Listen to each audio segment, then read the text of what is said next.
يا ولد يا ولد مشينا هاي ما بيها حيل. جاي تدلل؟ اي عافيه. اكرم. مشكور مشكور. بالخدمه.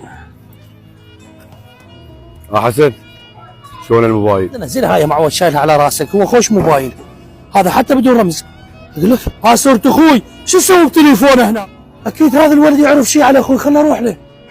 حسن بس توقف يا معود، وش مستفادين احنا؟ اخوك صار 3 سنوات من المفقود، دوبك نستفاد بالموبايل؟ يا ولد يا ولد يا ولد بس ارد احاكيك، هذا الولد بالموبايل. هذا موبايلي، شو يسوي عندك؟ اكيد انت بايقه. يا ولد انا ما بايقه، بس شفته من طاح من عندك ورجيت قلت لك بيه، بس انا اريد اعرف هذا الولد ايش عنده بالموبايل مالته. هذا صديقي صار له 3 سنوات وياي، ايش حاجه بتسال عليه؟ شو تريد منه؟ مو اسمه قاسم هذا الولد؟ اي صحيح اسمه قاسم. منين تعرفه؟ شوف باوع، انت وراك سالفه ولازم اعرفها. راح اروح لذيك السياره جاي اشوفها، هو بيها قاعد ومناقش لك تجيني، خوش؟ قاسم انزل. قاسم ذاك الولد واقف هناك تعرفه؟ يا ولد ما اعرفه واصلا ما جاي اشوفه. شنو ما تعرفه؟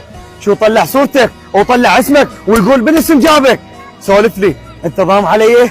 لا تخبلني. ما ضام عليك اي شيء، لو عندي شيء اسولف لك، انت صديقي وانا ثق بك وانت تثق بي. لا تخبلني، عرفت هاي السالفه وراها انه ذاك يقول عليك انت اخوي وانت تقول ما اعرفه، انا لازم هسه اعرف. يا ولد تعال. قاسم اخوي. لك هذا وين راح؟ احنا كنا عايشين بوهم. ليش صار 3 سنين ادور عليه وعايش بهذا الوهم؟ انا اقول لك ليش. اقول لك اخر يوم لك هنا بهذا البيت، بيته اريده، اعطيني الايجار مالتي وبعد ما اريد اشوفك هنا. اخوي علي كيفك، لا تصيح علي.